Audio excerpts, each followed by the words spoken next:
வாய்க்கால் கால்வாயை ஒட்டி தோட்டத்து வீட்டில் தனியாக வசித்து வந்த ராமசாமி பாக்கியம் அப்படின்னு 2 பேர் வயதான தம்பதியர். அவங்கள மர்ம நபர்கள் கொலை செய்து அவங்க வீட்டில் இருந்து சுமார் 10.25 சவரன் தங்க நகைகளை கொள்ளையடிச்சிட்டு போயிட்டதான தகவலின் அடிப்படையில் கடந்த 1ஆம் தேதி 1/5/2025 அப்போ சிவகிரி போலீஸ் ஸ்டேஷனில் கேஸ் ரிஜிஸ்டர் பண்ணியிருந்தோம். இது சம்பந்தமாக விசாரிக்கிறதுக்காக 12 சிறப்பு படைகள் தனிப்படைகள் அமைத்து சிசிடிவி ஃபுட்டேஜஸ் ஆய்வு செய்கிறது, செல்ஃபோன் அனாலிசிஸ் பண்ணுறது, பழங்குற்றவாளிகளை தணிக்கை செய்கிறது, ஜெயில் ரிலீஸில் வந்த குற்றவாளிகளை செக் பண்ணுறது, இது போன பல்வேறு விதங்களில் நடவடிக்கைகள் எடுத்து வந்தோம். அதே போல் இதுபோல் தனியாக இருக்கின்ற பகுதிகளில் பாதுகாப்பை உறுதிப்படுத்தணும் அப்படிங்கிற நோக்கத்தில் கெனால் பீட் அப்படின்னு சொல்லி வாய்க்கால் கரையோரமாக கெனால் பீட்ஸ் அனுப்பினோம், ஆர்ம்டு பீட்ஸ் அனுப்பியிருந்தோம், பட்ரோல்ஸ் அனுப்பியிருந்தோம், வெஹிக்கிள் செக்ஸு பண்ணினோம். அதேபோல் எனுமிரேஷன் எடுத்து இதுபோல் எங்கெங்கே வீடுகள் இருக்குது அப்படின்னு எனுமிரேஷன் எடுத்து அவங்கள ரெக்வஸ்ட் பண்ணி சிசிடிவி கேமராஸ் போடுறதுக்கான ஏற்பாடும் பண்ணிகிட்டு இருந்தோம். இது ப்ரிவென்டிவ் ஆஸ்பெக்டில் இது ஒரு பக்கம் பண்ண அதே சமயத்தில் கேஸை கண்டுபிடிக்கிறதுக்கான தீவிர முயற்சிகள் மேற்கொண்டதில் எங்களுக்கு கிடைத்த சிசிடிவி ஃபுட்டேஜஸினுடைய அடிப்படையிலையும் பழங்குற்றவாளிகள் முன்னாடி வழக்குகள் இருக்குது அந்த மாதிரி ஆட்களுடைய விவரங்களை கலெக்ட் பண்ணி வெரிஃபை பண்ணதுலையும் அரச்சலூர் பகுதியில் நிறைய பேர்த்து விசாரித்தோம். இதில் அரச்சலூர் பகுதியில் இருந்து ஆச்சியப்பன், மாதேஸ்வரன், ரமேஷ் அப்படின்னு ஒரு 3 பேரை அதில் விசாரித்தோம். இதில் முதல்ல ஆச்சியப்பன் அப்படிங்கிறத பிடிச்சதை விசாரிக்கும் பொழுது இந்த குற்றத்தை தன்னுடைய சக குற்றவாளிகள் மாதேஸ்வரன், ரமேஷோட சேர்ந்து பண்ணதாக அவர் ஒப்புக்கிட்டார். மேற்கொண்டு இவரை விசாரித்ததில் இவர்கிட்டருந்து இவர் பயன்படுத்தின 2 வீலர், அதே மாதிரி இவர் பயன்படுத்தின வெப்பன், மரக்கட்டை வச்சு அடிச்சிருக்காங்க வெப்பன், அதே மாதிரி இவருடைய கையுறை ஒன்று உள்ளன் கையுறை சம்பவத்துக்காக வாங்கி வச்சு யூஸ் பண்ணது, இதை சீஸ் பண்ணோம்.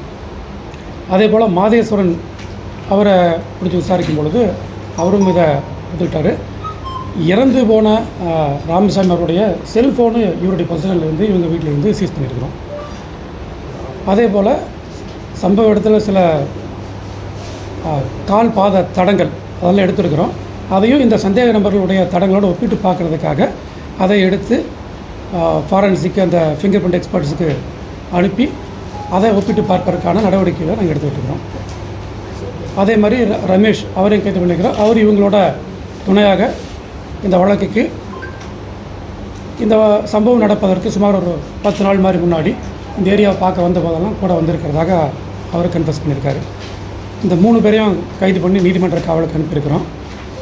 இந்த கொள்ளையடிக்கப்பட்ட நகைகளை ஆத்தியப்பன் அப்படிங்கிறவர் அவருக்கு தெரிஞ்ச சென்னிமலை பாளையத்தில் இருக்கக்கூடிய ஞானசேகர் அப்படின்னு ஒருத்தட்ட கொடுத்து அதை உருக்கி தாங்கன்னு கேட்டு வாங்கியிருக்காரு. அவர் உருக்கி கொடுத்துருக்காரு, அவரும் அதை கன்ஃபஸ் பண்ணியிருக்காரு. அந்த உருக்கி வீட்டில் ஒளித்து வைக்கப்பட்டிருந்த அதை என்காட்டாக இருக்கக்கூடிய நகை சுமார் 82 கிராம் அந்த கட்டி அதையும் ஆத்தியப்பன் வீட்டிலேருந்து சீஸ் பண்ணியிருக்கிறோம். இதை உருக்கி கொடுத்த நபர் ஞானசேகர் அவரையும் கைது பண்ணியிருக்கிறோம். இவங்களை மேற்கொண்டு விசாரிக்கும் பொழுது கடந்த ஆண்டு கடைசியில் அவினாசிபாளையம் காவல் நிலையத்தில் 3 பேர் இதே மாதிரி கொலை செய்யப்பட்டாங்க. தெய்வசிகாமணி, அவருடைய மகன் செந்தில்குமார், அதே மாதிரி அவருடைய மனைவி. இந்த 3 பேர் கொலை செய்யப்பட்டு நகைகள் கொள்ளையடிக்கப்பட்ட சம்பவத்திலையும் அதை தாங்கள் தான் பண்ணதாக சொல்லியிருக்கிறாங்க. அதை வழக்கு சிபிசிஐடி விசாரணையில் இருக்குது. அது தொடர்ந்து வழக்கு விசாரணை நடைபெற்று வருகிறது. இது இல்லாமல் வேறு சில குற்றச்சம்பவங்களையும் இவர்கள் தாங்கள் செஞ்சதாக சொல்லியிருக்கிறாங்க வெவ்வேறு பகுதிகளில். அதை பற்றியும் தீவிரமாக விசாரணை பண்ணிகிட்ருக்கிறோம். அதில் மேற்கொண்டு கிடைக்கக்கூடிய ஆதாரங்கள் சாட்சிகளுடைய அடிப்படையில் மேல்நடவடிக்கை எடுப்போம். இப்போதைக்கு இவர்கள் சிவகிரி வழக்கில் கைது செய்யப்பட்டிருக்காங்க. இதில் சம்மந்தப்பட்ட நகை, திருடி எடுத்து போய் உருக்கப்பட்ட நகை, பயன்படுத்தப்பட்ட ஆயுதம், பயன்படுத்தப்பட்ட 2 வீலர், அது இல்லாமல் இறந்து போனவருடைய செல்ஃபோன், இது எல்லாமே இவங்கிட்ட சீஸ் பண்ணப்பட்டிருக்குது. மேற்கொண்டு தொடர்ந்து நாங்கள் விசாரணை. இதுவரைக்கும் விசாரத்தில் இவங்க 3 பேர் தான் ஒரே இதாக செயல்பட்டு வராங்க. 3 பேருமே பழங்குற்றவாளிகள் ஒன்றா இருந்தவங்க. சார் எத்தனை வழக்குகள் சார் மொத்தம் 3 பேருக்கு? இதுக்கு முன்னாடி 2015ஆம் ஆண்டில் ஒரு 5 வழக்குகள் இவங்களுக்கு இருக்குது. ப்ராப்பர்ட்டி அஃபென்ஸ், சொத்து வழக்குகள். அந்த 5 வழக்குகளையும் வந்து விடுதலை ஆயிடுச்சு. அதன் பிறகு இவர்கள் மேல் ஸ்பெசிஃபிக்கான வழக்குகள் இல்லை. இப்போ சொல்லியிருக்கிறாங்க, அதை பற்றி விசாரித்து மேற்கொண்டு முடிவெடுக்கும். சார் இந்த 3 பேரும் ரெகுலராகவே ஒட்டுக்க அஃபென்ஸ் பண்ணுறதா? ஆமாம், 2015 அந்த வழக்குகளையும் இவங்களை ஒன்றா போனவங்க தான். இவங்களோட இன்னொருத்தர் இருந்திருக்கார், ஆனந்த் அப்படின்னு ஒருத்தர் இருந்திருக்காரு. இந்த 3 வழக்குகளுக்கும் இந்த இப்போ போட்ட வழக்குகளில் அவருக்கு சம்மந்தம் இல்லைன்னு இவங்க சொல்லியிருக்காங்க. பட் இருந்தாலும் மேற்கொண்டு நாங்கள் வெரிஃபிகேஷன் பண்ணிக்கிட்டு இருக்கோம். இவங்க 3 பேரும் பிடிபடுவதற்கு முக்கியமான துப்பா இருந்தது தடயமாக எதை வச்சு அவங்களுக்கு நம்ம சிசிடிவி ஃபுட்டேஜஸா வேற ஏதாவது கைது? இல்லை 2-3 விஷயம் இருக்குது. ஒன்று, சிசிடிவி ஃபுட்டேஜில் பார்க்கும்போது ஒரு வெளிச்சம் மட்டும் ட்ராவல் பண்ணுது. நைட் டைம் அப்படிங்கிறனால அதில் முழுமையான தெளிவான ஃபுட்டேஜ் அப்போ இல்லை. இருந்தாலும் நம்ம ஸ்பெஷல் டீம் தொடர்ந்து அது எங்கே அந்த நேரத்தில் மூவ் ஆக வேண்டிய அவசியம் இல்லை இல்லையா? அதனால் அதை வைத்து எங்கெங்கே மூவ் ஆகுதுங்கிறத ஃபாலோ பண்ணும்பொழுது இது அந்த மூமெண்ட்டு பழைய பாளையம் பக்கம் வரைக்கும் எங்களால் தொடர்ந்து கொஞ்சம் கொஞ்சமாக எடுத்து வர வைக்க முடியுது. அதன் பிறகு அதனுடைய மூமெண்ட்டு தெரியலை. இப்போ இந்த சந்தேக நபர்கள் குற்றவாளிகள் பிடிச்சிருக்கோம் இல்லையா, இவங்களுடைய இருப்பிடமும் அந்த பகுதியில் தான் இருக்குது. இப்போ இங்கே பழைய குற்றவாளிகள் யார் இருக்கிறா, முன்னாடி வழக்கு செஞ்சு யார் இருக்கா, ஜெயில் ரிலீஸ் யார் இருக்கா அப்படிங்கிறத தொடர்ந்து நம்ம எடுத்து விசாரித்து வரும்பொழுது இவங்க வந்து இதை எடுத்துக்கிறாங்க. ஒரு ப்ரொஃபஷனல் அஃபெண்டர் மாதிரி எந்த ஒரு தடையும் இல்லாத அளவுக்கு இந்த அளவுக்கு எவ்வளோ நுணுக்கமாக எனவே ஒரு கிராமத்தை சேர்ந்தவங்க வெளியூர் அந்த மாதிரிலாம் இல்லை, இவ்வளவு நுணுக்கமாக எப்படி செயல்படுறாங்க? இதில் பார்த்திங்கன்னா ஆட்சியப்பன் அப்படிங்கிறது இந்த தேங்காய் உரிக்கிறது, தேங்காய் தோப்பில் போய் தேங்காய் வாங்குறது, இது போன்ற தொழிலில் இருந்திருக்கார். அதனால் அந்த மாதிரி இடங்களை அவர் தேடி போகும் பொழுது அந்த இடத்த பார்க்குறாரு. அங்கே தனியாக இருக்கிறாங்க, வயசானவங்க தனியாக இருக்கிறாங்க, வீடு தனியாக இருக்குது அப்படிங்கிறது அவருக்கு தெரிய வருது. ஸோ இங்கே வந்து நம்ம அஃபென்ஸ் பண்ணால் தெரியாதுன்னு அவர் நினைக்கிறார். இது தான் அவங்களுடைய இதுபடி தெரிய வருது. சார் இந்த சிவகிரி பகுதியில் செக் போஸ்ட்டை தான் அமைக்கிறது. ஏன்னா தொடர்ந்து இந்த மாதிரி கிராமத்தில் இருக்க பயத்திலே இருக்காங்க. அந்த பகுதியில் தான் நிரந்தரமாக டவுன்லேயே இருக்கிற மாதிரி செக் போஸ்ட்டை தான் அந்த ஒரு 2 இடத்துல அந்த மாதிரி அமைக்கிட்டு. இல்லை, இப்போ அதை ஸ்டடி பண்ணுவோம். ஏன்னா இது ப்ரிவென்ஷனுக்காக நான் ஏற்கனவே உங்கள்கிட்ட சொன்னேன். முன்னாடி வந்து ஒரு 10 கெனால் பீட் அனுப்பியிருந்தாங்கன்னா இப்போ இந்த சமீப காலங்களில் 26 கெனால் பீட்ஸு அது ஆர்மோட மூவ் பண்ணுறாங்க. அந்த தோட்டத்து வீடுகள், பண்ணை வீடுகளில் போலீஸ் போய் அவங்ககிட்ட பேசுகிறாங்க, தகவலை பரிமாறிக்கிறாங்க. நம்பர்ஸ் கொடுத்துருக்குறோம், எங்கள் நம்பர்ஸ் கொடுத்துருக்குறோம், அவங்க நம்பர்ஸ் வாங்கிட்டு வந்துருக்குறோம். எந்த தகவலாக இருந்தாலும் பேசுங்க அப்படின்றதையும் சொல்லியிருக்கிறோம். எந்த சிறிய தகவலாக இருந்தாலும் உடனே செக்அப் பண்ணோம். இந்த சமீபத்தில் கூட சில தகவல் வந்து உடனே போலீஸ் வந்து பண்ணது நீங்களும் பார்த்துருப்பீங்க. அது மாதிரி பண்ணிட்டுருக்கோம். செக் போஸ்ட் போடக்கூடிய தேவையை பார்த்து இருந்துன்னா அதுக்குரிய ஒரு நடவடிக்கை பார்த்துட்டு பண்ணோம். அந்த வழக்குக்கும் இந்த சம்பவத்துக்கும் இவங்களுக்கும் தொடர்பு. இப்போ இவங்க நம்ம எவிடன்ஸோடு இதை நம்ம கொண்டு வந்திருக்கிறது நம்ம சிவகிரி நாகராயன் பாளையத்திலான கேஸு. அவினாசி பாளையத்தில் நடந்த கேஸை சொல்கிறாங்க. அது இல்லாமல் சில வழக்குகள் சொல்லியிருக்கிறாங்க. பட் அந்த வழக்கில் அதை கன்ஃபார்ம் பண்ணுறக்கூடிய மேற்கொண்டு விசாரணை பண்ணிவிட்டு வேறு என்ன சாட்சிகள் கிடைக்குது, நமக்கு வேறு என்ன ஆதாரங்கள் கிடைக்குது, இதை பார்த்துட்டு அதை அப்போ ஃபிக்ஸ் பண்ணி தான் நம்ம சொல்லணும். சொல்லியிருக்கிறாங்க, சில வழக்குகள் சொல்லியிருக்கிறாங்க. நம்ம அதை ஏன்னா நமக்கு மீண்டும் அவங்கள வந்து நீதிமன்ற அனுமதியோடு எடுத்து விசாரித்து அதை கன்ஃபார்ம் பண்ணி அதில் உரிய வேறு தடயங்கள் நமக்கு ஆதாரங்கள் கிடைக்கிற பட்சத்தில் அதுக்கு தொடர்ந்து நடவடிக்கை எடுக்கணும். எடுத்து விசாரிக்க வேண்டியது.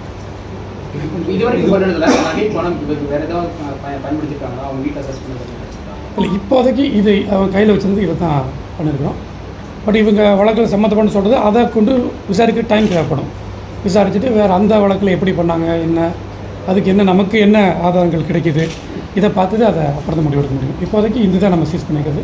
இந்த வழக்கில் உரிய வெப்பன், இந்த வழக்கில் பயன்படுத்தப்பட்ட வாகனங்கள், இந்த வழக்கில் சம்மந்தப்பட்ட இறந்து போனவருடைய நகை இன்கார்ட்டாக எடுத்துருக்குது. அதேமாதிரி இந்த செல்ஃபோனை சீஸ் பண்ணிக்கிறது. சார் வீட்டில் இருந்து 1 லட்ச ரூபா பணம் கேஷ் தானே பையன் சொல்கிறாரு, அது ஏதாவது இல்லை, இவங்களை விசாரித்த போது வரைக்கும் பணம் எடுத்ததா சொல்ல, நகை எடுத்ததாக சொல்லியிருக்காங்க. தாலி, செயின், வளையல், தோல் தெளிவாக சொல்லியிருக்கிறாங்க. அதுதான் சுமாராக வந்து 10.25 சவரன். அதை உருக்கி எடுக்கும் பொழுது அவங்களுக்கு வச்சுருந்தது ஏறக்குறைய சுமாராக 82 கிராம். சார் ஆயுதங்கள் என்னென்ன மாதிரி இவங்க சொல்கிற கணக்குப்படி கட்டைகள், அதான் சீஸ் பண்ணது கட்டை தான், மரக்கட்டை தான். அந்த ஆயுதங்கள் அவங்க பட்ட காயங்களும் அதுக்குரிய காயங்களாக தான் இருக்குது. அதுபோல் பிளண்ட் வெப்பனில் அடித்த காயங்கள் தான் அவங்க 2 பேர்த்துக்குமே இருக்குது. பொதுவாக கை வெட்டிருக்காங்க, பொதுவான வயதான தம்பதியர் வந்து இந்த வழக்கில் கழட்டி கொடுத்துருவாங்க. இவங்களை கொலை செய்ய வேண்டிய அவசியம் இல்லை. குற்றவாளி விசாரணை தகவல் அளிச்சாங்க. விசாரிக்கும் பொழுது கொடூரமான கொலையாக இருக்குது. என்ன சொல்கிறாங்கன்னா, இறந்து போயிட்டால் வந்து இவருக்கு அவங்க சொல்ல முடியாது இல்லையா, அடையாளம் சொல்ல முடியாது இல்லையா, அதனால் பண்ணதாக சொல்கிறாங்க. சரி, இப்போ இந்த வழக்கில் வந்து 60 கிலோமீட்டர் சுற்றளவு சிசிடிவியில் பார்த்தாங்க. சிசிடிவி ஏதாவது சப்போர்ட் இருந்துச்சா? எவ்வளோ கேமரா வச்சு பார்த்தோம்? இல்லை, இப்போ சொன்னேனே, ஏறக்குற 60 கிலோமீட்டர் வரைக்கும் எல்லாத்தையும் சுற்றி நம்ம சிசிடிவி பார்த்தோம். நமக்கு அந்த சிசிடிவியில் நம்ம கிடைச்ச அந்த அடையாளம், இந்த வழக்குக்கு நம்ம கிடைத்த அடையாளம் அந்த ஒரு 2 வீலர் ஒரு வண்டி மூவ் ஆகிறது, அது எவ்வளோ வரைக்கும் போகுது, எந்த இடத்துல ஸ்டாப் ஆகுது, அதுக்கு மேலே போகுதா அப்படிங்கிற அனலைஸ் பண்ணதனுடைய ஃபஸ்ட்டு க்ளூ. அதன் அடிப்படையில் மேற்கொண்டு இந்த பகுதியில் யார் யார் இருந்திருக்கலாம், யார் பண்ணியிருக்கலாம் அப்படிங்கிற இது. மற்ற எல்லா பகுதியிலையும் வந்து பழம் குற்றவாளிகள் மற்றது எம்ஓ கிரிமினல்ஸு இதை தணிக்கை பண்ணாலுமே இது ஸ்பெசிஃபிக்காக இந்த வண்டி வந்திருக்குதுங்கிற ஒரு சந்தேகம் அதிகமாகும் பொழுது இந்த பகுதியில் இருக்கிறவங்க விசாரிக்கும் பொழுது நமக்கு இந்த தகவல் கிடைக்குது. அதன் அடிப்படையில் பிடிக்கும் பொழுது அவங்க அதை ஒத்துக்கிறாங்க. வாய்க்கால் கரையோரம் எதுக்கு அவங்க தேர்ந்தெடுக்கிறாங்க? இப்போ இந்த சம்பவத்துலையும் சரி, தோட்டத்து வீடுகள் பல இடத்துலையும் சரி, அவங்க தேர்ந்தெடுக்கிறதுக்கான அந்த இதில் ரீசன் என்ன மாதிரி? நான் சொன்னேன் இல்லையா, இந்த ஆட்சியப்பன்கிறவர் தேங்காய் மட்டை உரிக்கிறது, தேங்காய் வாங்குறது இந்த மாதிரி தொழில் இருந்தவர். அதனால் தென்னந்தோப்பாக போகும் பொழுது, அங்கே பார்க்கும் பொழுது, விசாரிக்கும் பொழுது, இந்த வீடு தனியாக இருக்குது, இதில் வயசானவங்க இருக்காங்க, வேறு யாரும் இருக்க மாட்டாங்க, வந்து அடிச்சுட்டு அப்படின்னா தெரியாது, அவங்க இறந்துட்டாங்கன்னா வெளியில் தெரிய போகிறதில்ல, நம்ம தப்பிச்சுக்கலாம் அப்படிங்கிற இது. அதில் முதல் பண்ணுறாரு. அப்படியே முன்னாடி இது பண்ணாங்க இல்லையா, பர்க்லே 2015 அப்போ வந்து இந்த மாதிரி இடங்களில் போய் பார்த்துருக்காரு. பல்லடம் கேஸில் இவங்க எப்படி இதே மாதிரி தான் சொல்கிறாங்க. அவங்க அங்கே போகும்போது வரும்போது தேங்காய் இது சம்பந்தமாக போய் பார்க்கும்போது இந்த மாதிரி இருக்கிறது தெரிஞ்சுது, அதனால் பண்ணணும்னு சொல்லியிருக்காங்க. பட் அதுக்குரிய ஆதாரங்கள் இதெல்லாமே வந்து மேற்கொண்டு புலன்சால தெரிய வரும். அந்த வழக்கு அவினாசி பாளையம் வழக்கு சிபிசிஐடி விசாரணை இருக்குது. எத்தனை மணிக்கு இந்த சம்பவம் நடத்துனதாக அவங்க சொல்கிறாங்க? எத்தனை தேதி சம்பவம்? அதாவது இவங்க என்ன சொல்கிறாங்க, நம்மளுடைய விசாரணைப்படியும் இவங்க சொல்கிறது படியுமே 28ஆம் தேதி நைட்டு ஒரு 10:30 மணிக்கு மேலே அங்கே போயிடுறாங்க. போயிட்டு வண்டியை வந்து அந்த சம்பவம் வந்து கொஞ்சம் தள்ளி கரும்பு காட்டு பக்கத்தில் நிறுத்திட்டு போய் அந்த வீட்டில் போய் உள்ளே பதுங்கிக்கிறாங்க. அந்த பாத்ரூம் பக்கத்தில் பதுங்கிக்கிறாங்க. சம்பவம் நடந்து சுமார் 12 மணி சுமாருக்கு அந்த இறந்து போன அம்மா வெளியில் வராங்க. கரண்ட் ஆஃப் ஆகுது. அப்போ வெளியில் வராங்க. இவங்க ஒழிஞ்சு பார்க்கும்போது குரல் கொடுக்குறாங்க. அப்போ அந்த அம்மாவை அடித்து மர்டர் பண்ணுறாங்க. இந்த சத்தத்தை கேட்டு உள்ளே இருக்கிற வெளியில் எந்திரிச்சு என்னென்னு எந்திரிக்கும் பொழுது அவரையும் போய் அடிக்கிறாங்க. இது சம்பவம் இவங்க கணக்குப்படி சுமார் 12 மணிக்கு மேலே. நாய் கட்டி போடுறது இல்லை, நாய் இந்த வழக்கில் வந்து அப்போ நாய் இல்லை இல்லையா, அது எங்களுக்கு அது ஒரு வாரத்துக்கு முன்னாடி நாய் வந்து இறந்துருச்சு அப்படின்னு சொல்லி அவங்க சொல்லுவாங்க. ஒரு சுமார் 10 நாள் முன்னாடி வந்தாக சொல்கிறாங்க. பட் அதில் இவங்களுக்கு எந்த இது இருக்கிற மாதிரி இது வரைக்கும் நமக்கு எந்த தகவலும் இல்லை. இந்த 2 பேரை பொறுத்த வரைக்கும் நான் அந்த மாதிரி போகும்போது குற்றம் செய்கிறாருன்னா தண்ணி அடிக்கிற பழக்கம் இல்லைன்னு இவர் சொல்லியிருக்கிறார். தண்ணி அடிக்கிற பழக்கம் உண்டு, குற்றம் செய்கிறதுக்கு அந்த மாதிரி நான் போகிறதில்லை அப்படிங்கிறத இவருடைய குற்றம் சாட்டப்பட்டு தகவல். ஏற்கனவே சென்னிமலையில் வந்து ஒரு 50 வயதான தம்பியினர் கொலை செய்யப்பட்டதில் 11 பேருக்கு மேலே கைது செய்யப்பட்டாங்க. அந்த குற்றவாளிகள் போலி குற்றவாளிகள் தான், இந்த சம்பவத்தில் ஈடுபட்ட 3 தான் அந்த சம்பவத்தில் ஈடுபட்டிருக்காங்க அப்படின்னு ஒரு தகவல் வெளியாகிடுச்சு. இல்லை, இவங்களை விசாரிச்சுருக்கிறோம். இவங்க இன்னொரு சில இடங்களில் நாங்கள் போய் பண்ணணும்னு சொல்கிறாங்க பல சமயங்களில். அதை உறுதிப்படுத்தணுமா இருந்ததுன்னா இவங்களை மேற்கொண்டு விசாரிக்கணும். இப்போ இந்த வழக்கில் ஒரு சிலதெல்லாம் ஓரளவுக்கு சிசிடிவி ஃபுட்டேஜ் கிடச்சிருக்கு, ஒரு ரெக்கவரி கிடச்ச மாதிரி இருக்க. இதே போல் அந்த வழக்கில் மேற்கொண்டு நமக்கு என்ன சாட்சிகள், வேறு பார்த்தவங்க ஏதாச்சும் இருக்காங்களா, அல்லது இவனுடைய அந்த சம்பவத்தை பயன்படுத்த பொருள் எதுவும் இருக்கா, நமக்கு வேறு என்ன அதில் ஐடியா கிடைக்குது அப்படிங்கிற முழுமையாக விசாரித்ததுக்கப்புறம் தான் அந்த வழக்கில் இவங்க முடிவு. இப்போ இந்த சிவகிரி வழக்கில் இவங்க கைது பண்ணியிருக்கிறோம். இவங்க சொன்ன மற்ற எல்லா வழக்குகளையுமே தொடர்ந்து விசாரணை பண்ணி அதுக்கப்புறம் ஒரு கடைசி முடிவு வந்து நடக்கும்.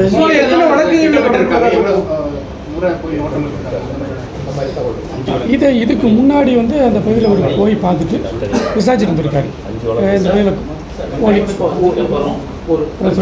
ஒரு வாரத்துக்கு முன்னாடி இவங்க போய் பார்த்துருந்தாங்கன்னா கூட அந்த விளக்கேற்றி பகுதியில் போயிருந்துருக்கலாம், சிவகிரி அங்கிருந்து வந்திருக்கலாம். அப்போ அந்த ஃபுட்டேஜஸ்லாம் நாங்கள் செக் பண்ணிட்டு அதில் இவங்க சொன்னவனுடைய வச்சு மற்ற இடங்களை நாங்கள் செக் பண்ணிட்டு இருக்கிறோம். இவங்க என்ன கன்ஃபர்மேஷன் கொடுத்துருக்காங்களோ இதுக்கு டேலி ஆகுதா, இது கிடைக்குதா அப்படிங்கிறத நம்ம விசாரித்து செக் பண்ணிட்டு இருக்கிறோம். இவங்களுக்கு இடையில அந்த சமயங்களில் இதுக்கு முன்னாடி வந்த போதும் சரி, சம்பவத்துக்கு வரக்கு இது பண்ணுறது இவங்களுக்கு இடையில பேசிக்கிட்ட தகவலெல்லாம் நம்ம கன்ஃபார்ம் பண்ணியிருக்கிறோம். நீங்கள் சொன்ன மாதிரி முன்னாடி பார்க்க வரும்போது எந்த வழியில் வந்தாங்க போனாங்க சொன்னதையும் தொடர்ந்து விசாரணை பண்ணி தொடர்ந்து சிசிடிவி ஃபுட்டேஜை பார்த்துட்டு மேற்கொண்டு இதில் நமக்கு அதுக்குரிய கன்ஃபர்மேஷன் எப்படி கிடைக்கிது, இவங்க சொன்னது சரியாங்கிறத கன்ஃபார்ம் பண்ணி மேல் நடவடிக்கை. இந்த வழக்கில் கைது செய்யப்பட்டிருக்கிற 3 பேர்த்தோட புகைப்படம் 3 பேர் அந்த பொருளை வாங்கின ஒருத்தர் 4 சமூக பேர். வலைதளங்கள்ல காலையிலே வெளியே வந்துச்சு. அது மட்டும் இல்லாம அவங்களோட விவரங்களும் முழு விவரங்களும் சாதி உட்பட எல்லா விவரங்களும் வெளியே மொபைல் நம்பர் எல்லாமே இது சமூக காவல்துறை வலைதளங்கள்ல எந்த ஒரு பொதுவா இந்த மாதிரி காவல்துறை விசாரணை நடக்கும்போது இந்த மாதிரி நீங்க பிரஸ் மீட் கொடுத்தாலும் நீங்க தான் எங்களுக்கு வந்து தருவீங்க, அது தர மாட்டீங்க. நான் போன சம்பவத்துல 8 பேர் குற்றவாளிகள் பெருந்திருச்சிமலை கேஸ் சொல்றாங்க. நேற்று வரைக்கும் கைது செய்யப்படவில்லைன்னு சொன்னாங்க. நேற்று காலையில மதியமே கைது செய்யப்பட்டதா புகைப்படத்தோட விவரங்கள் வெளியாகுது. முதல் நபரை ஆட்சேபனை நேற்று மதியத்துக்கு மேலே கைது பண்ணுறோம். அதுக்கப்புறம் ஒவ்வொருத்தர் இவரை விசாரித்து இவர் என்ன சொல்கிறாருங்கிறத கேட்டு இவர்கிட்ட என்ன நம்ம ரெக்கவர் பண்ண முடியும் அதான் நம்ம செக்அப் பண்ணிப்போம். சமூக வலைத்தளங்களோ ப்ரெஸ்ஸுங்கிறதோ எங்கள் கண்ட்ரோல் இல்லை. நான் காவல்துறை சார்பாக உங்களுக்கு தெரியும், நாங்கள் எந்த தகவல் கொடுக்கல, நாங்கள் விசாரிச்சுக்கிட்டு தான் இருந்தோம். 2 மணிக்கு சுமாருக்கு மேல் தான் நாங்கள் முதல் ஆளை கைது பண்ணுறோம். அதுக்கப்புறம் தொடர்ந்து மற்ற விசாரணை அடிப்படையில் அடுத்தவர்களை கைது பண்ணுறோம். இன்னைக்கு காலையில் நீதிமன்ற காவலுக்கு அனுப்பியிருக்கிறோம். சட்ட ஒழுங்கு காக்க வேண்டிய காவல்துறை இந்த மாதிரி விஷயங்கள்ல 3 குற்றவாளிகளுடைய புகைப்படம் வெளியே வருது. நாளைக்கு அந்த ஊர்ல கூட இந்த மாதிரி பிரச்சனைகள் ஏற்படாது, அதுக்கு வாய்ப்பு கூட இருக்கு. குற்றவாளின்னு ஒன்றும் சொல்லவே இல்லை, அதுக்குள்ள கைது பண்ண ஊர் மக்கள் தான் போய் சண்டை போட்டுருக்காங்க பாதிக்கப்பட்ட பிரச்சனை. அப்படி சமூக வலைதளங்களில் புகைப்படங்கள் விவரங்கள் வெளியிடுறது வந்து எந்த அளவுக்கு குற்றம், அதன் மீது நடவடிக்கை எடுக்கிறது. அது அதிகாரப்பூர்வமான தகவல் இல்லாமல் கற்பனையில் அல்லது தங்களுக்குள்ளே இதை வச்சுக்கிட்டு தவறான தகவல்களை மக்களுக்கு பீதி ஏற்படுத்தும் விதமான தகவல்களையும் வெளியிடுறது தவறு. அதை பற்றி விசாரிப்போம். அதுக்கு நடவடிக்கை தேவையாக இருந்ததுன்னா என்ன நடவடிக்கை தேவையோ அதுக்கு வந்து சார் 2015 இந்த மாதிரியான அக்கௌண்ட்ஸ் ஒவ்வொரு இதுக்கும் பார்த்தீங்கன்னா ஒரு 6 மாதம் 3 மாதம் அந்த கேப் விட்டு அதுக்கான இல்லை. இது இவங்க சொன்ன பழைய வழக்குகள். இவங்க 2015 5 வழக்குகளில் ஏற்பட்டது. அதில் கைதாகி சுமார் 9 மாதங்கள் ஜெயிலில் இருந்திருக்காங்க. அப்புறம் தான் வெளியில் வராங்க. அதன் பிறகு வந்து நம்ம ஜெயிலில் இப்போ அரெஸ்ட் பண்ணுறதுங்கிறது இப்போ தான் அரெஸ்ட் பண்ணுறோம். இடைப்பட்ட காலங்களில் சார் நாங்கள் சில வழக்குகள் பண்ணியிருக்கிறோங்கிறத சொல்லியிருக்கிறாங்க.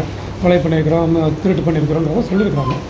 அதுக்குரிய மேற்கொண்ட விசாரணையில் தான் நம்ம பண்ணக்கூடிய விசாரணையில் நமக்கு என்னென்ன தகவல்கள் கிடைக்குதுங்கிற அடிப்படையில் அதை நம்ம கன்ஃபார்ம் பண்ணி சொல்லணும். மொத்தம் எத்தனை வழக்குகளில் தொடர்புடையதாக சொல்கிறாங்க சார்? ஈடுபட்டதாக சொல்கிறாங்க. மொத்தம் எத்தனை வழக்குகளில்? சுமாராக ஒரு 10 வழக்குகள் பக்கத்தில் சொல்கிறாங்க. மொத்தமாக 10 வழக்குகள் பார்த்து சொல்கிறாங்க.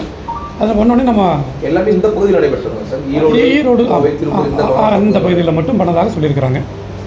நம்ம அதை இவங்க சொல்லக்கூடிய நீங்கள் கேட்டபடி இவங்க சொல்லக்கூடிய வாக்குமூலம் என்ன, இது சரியாக வருதா அப்படிங்கிறத நம்ம மேற்கொண்டு அதை உறுதிப்படுத்தணும். சார் வெஸ்ட்ரோனில் இதே மாதிரி எத்தனை வழக்குகள் பதிவாயிருக்கு, அது எத்தனை வழக்குகள் நம்ம வந்து போட வேண்டியது?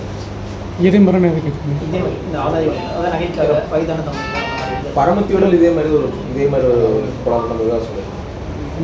நாமக்கல் மாவட்டம் சட்டம் பண்ணுறேன். இங்கே ஈரோடு திருப்பூர் மாவட்டங்களில் நீங்களே கூட முன்னாடி இருந்தீங்க. இதுபோல் இந்த சிவகிரி வழக்கோடு சேர்த்து இதுபோல் 7 வழக்குகள். அது இல்லாமல் ஒரு டெக்காய்டி வழக்கு. அதில் வந்து அவங்க இறக்கல டெக்காய்டியாக அரைச்சுழப்பக்கான ஒரு கேஸு, அந்த மாதிரி கேசஸ் ஆகிருக்குது. அதில் வந்து முன்னாடி வந்து ஒரு 5 வழக்கு கைது, அதில் கைது 5 வழக்கில் கைது பண்ணிடுறாங்க. அது சென்ற ஆண்டு நடந்தது. இவங்க வந்து குற்ற எண் இதெல்லாம் இவங்க சொல்ல முடியாது இல்லையா. இவங்க இந்த ஏரியாவில் பண்ணேன் சார், போன வருஷம் பண்ணேன் சார், இப்படி தான் சொல்லுவாங்க. அப்போ அதை இவங்க சொல்லக்கூடிய வருஷம் என்ன, நாள் என்ன, இவங்க சொல்லக்கூடிய பகுதி என்ன, அது எந்த காவல்நிலைய எல்லையில் வருது அப்படிங்கிறத நம்ம தான் அசன் பண்ணணும்.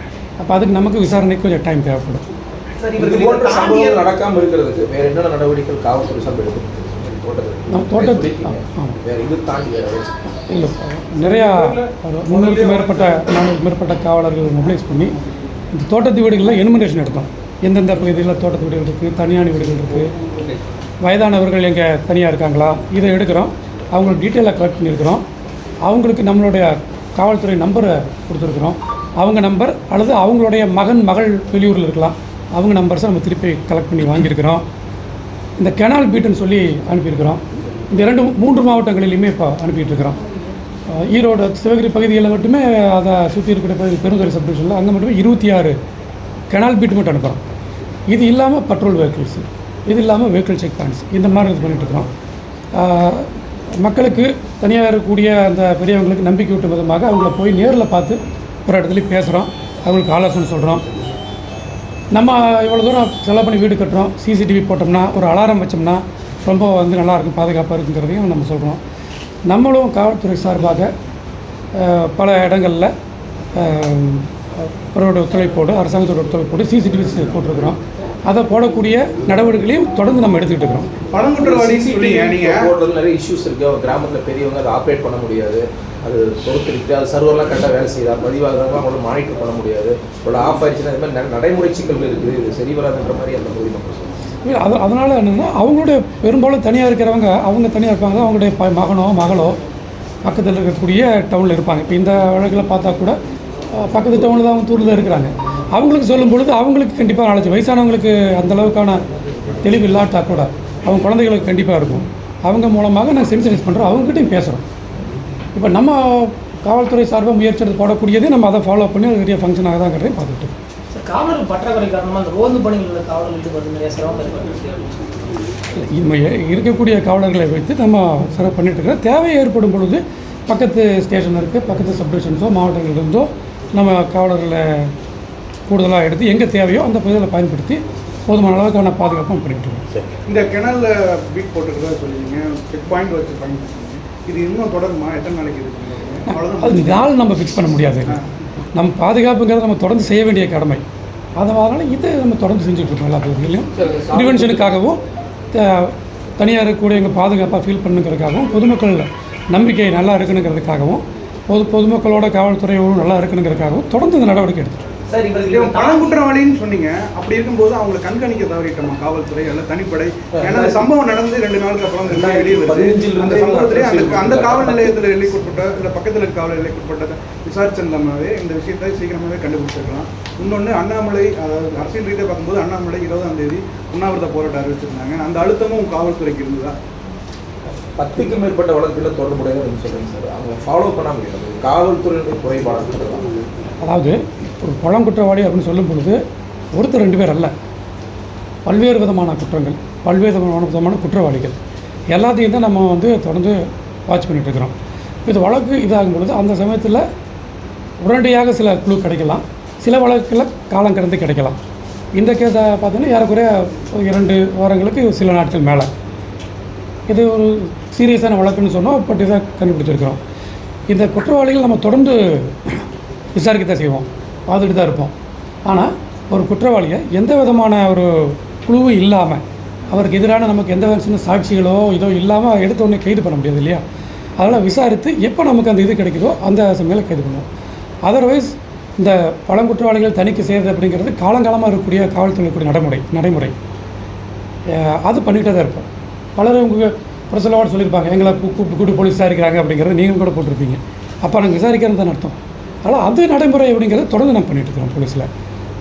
இதை கண்டுபிடிக்க வேண்டியது ஒரு வழக்காச்சுன்னா கண்டுபிடிக்க வேண்டியதும் அதற்குரிய நடவடிக்கை எடுக்க வேண்டியதும் பொதுமக்களுக்கு பாதுகாப்பாக தடுப்பு நடவடிக்கை எடுக்க வேண்டியதும் காவல்துறையோட கடமை. இது நாங்கள் தொடர்ந்து எப்பவுமே பண்ணிட்டு இருக்கோம். எத்தனை காவலர்கள் இதில் பயன்படுத்தப்பட்டிருக்காங்க? பணி புரிஞ்சிருக்காங்க. இதை தாண்டி கொலை வழக்கை தாண்டி ஏதாவது கூலிப்படைகளாக குழுவோட ஏதாவது பணி புரிஞ்சிருக்காங்க இவங்க அஃபென்ஸ் பண்ணுறதுக்கு? இந்த விசாரணையில் அந்த மாதிரி ஒன்றும் இது வரைக்கும் இல்லை. இவர்கள் அந்த முன்னாடியான பர்க்லரிஸ் அது பண்ணியிருக்காங்க, வீட்டில் போய் திருடிட்டு வர்றது. அதன் பிறகு இப்போ இந்த வழக்கில் தான் இதுக்கு வந்திருக்காங்க. இப்போது அடித்து கொலை பண்ணிட்டு சாட்சி இருக்காதுங்கிறனால இந்த அப்படி பண்ணியிருக்கிறாங்க. கூலிப்படையாக நாங்கள் போனோங்கிற மாதிரியான தகவல் அவங்ககிட்ட இல்லை, நம்மகிட்டையும் அந்த மாதிரி விசாரணை இது வரைக்கும் அப்படி இல்லை. இந்த வழக்கு இவங்க நாங்கள் இதில் இன்வால்வ் ஆனோன்னு சொன்ன மற்ற வழக்கில் நாங்கள் விசாரிப்போம்.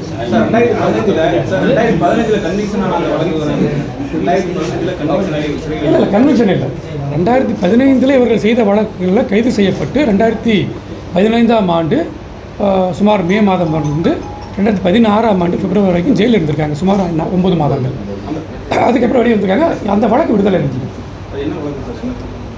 சொன்னேன் இல்லையா, கண்ணக்கடவு வழக்குகள், வீட்டில் திருடின வழக்கு, அந்த மாதிரி வழக்குகள். அப்போ இந்த மாதிரி கேஸ் கிடையாது. அந்த 5 இந்த கேஸ் ஒன்றும் இல்லை. சார், இப்போ இந்த பாண்டு தனிப்படையில் எவ்வளோ பேர் பணியமர்த்தாங்க? உங்களுக்கு ரிவார்டு அடுத்த கட்டம் இல்லை 12 தனிப்படைகள் அமைச்சு பண்ணியிருக்கிறோம். அது மட்டும் இல்லாமல் ப்ரிவென்ஷனுக்கு நிறையா காவல்துறையினர் கொண்டு வந்திருக்கிறோம். இப்போ இது மேற்கொண்டு இந்த வழக்கில் இன்னுமே நம்ம அடுத்த தொடர் நடவடிக்கைகள் பண்ண வேண்டியிருக்குது. அதன் பிறகு நல்லா பணிபுரிந்தவர்களுக்கு அவர்கள் கௌரவிக்கப்படுவாங்க. இப்போ நம்ம ஃபோக்கஸ் எங்கேன்னா இந்த கேஸுடைய அடுத்து என்ன பண்ணணும், அடுத்து என்னென்ன இது விசாரிக்கணும், இதை நம்ம பார்த்துட்டுருக்குறோம். சார், இந்த வழக்கில் மொத்தம் எத்தனை காவலர்கள் குற்றவாளியை கண்டுபிடிக்கிற பணியில் ஈடுபட்டு? அது நான் சொன்னேனே, 12 தனிப்படைகள் தனிப்படைகளுக்கு காவலர்கள் ஏஎஸ்பி இருந்தாங்க, 2 ஏடிஎஸ்பி இருந்தாங்க, டிஎஸ்பிஸ் இருந்தாங்க, காவலர்கள் இருந்தாங்க. ஒரு தனிப்படையில் 5 பேர் இருந்திருப்பாங்க, ஒரு தனிப்படையில் 8 பேர் இருந்திருப்பாங்க. உங்களுக்கு உரிய ஃபுல் டீட்டெயில் பொதுவான ஒரு கருத்து வெளியாயிடுச்சு. குற்றவாளிகள் இது வந்து ரொம்ப பெரிய சிவியரான கேஸ், இது குற்றவாளிகளை பிடிச்சா சுற்றுவாங்க அப்படிங்கிற மாதிரி எல்லாம் ஒரு தகவல் பரவச்சு. அதுக்கான வேலை இந்த இடத்துல இல்லையா? இல்லை நாங்கள் சட்டப்படியாக நடவடிக்கை தானே எடுக்க முடியும். நாங்கள் சட்டப்படியாக நடவடிக்கை எடுத்திருக்கிறோம். பாத்ரூம்லாம் நல்லா தானே சார் கடத்தூர் சார் அந்த பையன் வீட்டு சாவி வாங்கல அப்படின்னு சொல்லியிருந்தாரு. அப்போ வாங்கிட்டாரா அவரு? சிவகிரி சார் அவர் ராமசாமி செக்அப் பண்ணி சொல்லுங்கள். அதே நேரத்தில் 20ஆம் தேதி உண்ணாவிரத போராட்டம் அறிவிச்சிருக்காங்க. அவங்களுக்கு நீங்கள் கிராம மக்களுக்கு கிராம மக்களுக்கு நம்ம தொடர்ந்து நாம் பேசிட்டு இருக்கோம். இல்லை அதை நான் பேச முடியாது இல்லையா. கிராம மக்களை பொறுத்த வரைக்கும் அவங்களுக்கு நம்பிக்கை தான் நான் போகிறோம், அவங்ககிட்ட பேசுகிறோம். இந்த சம்பவம் நடந்த இடத்துல கூட வந்து எல்லோரும் போனாங்க, எஸ்பி போனாங்க, நான் போயிருந்தேன், டிஏஜி போயிருந்தாங்க, ஏடிஜி போனாங்க. நாங்கள் செய்ய வேண்டிய கடமை நாங்கள் தொடர்ந்து செஞ்சுட்டு இருக்கோம். ரிமாண்ட் வாங்கியாச்சு, ரிமாண்ட் எடுத்து போயிட்டு கோர்ட் ஈரோடு எழுமாத்தூர் சிவகிரி காவல் நிலையங்கிறதுனால எழுமாத்தூர் கோர்ட்.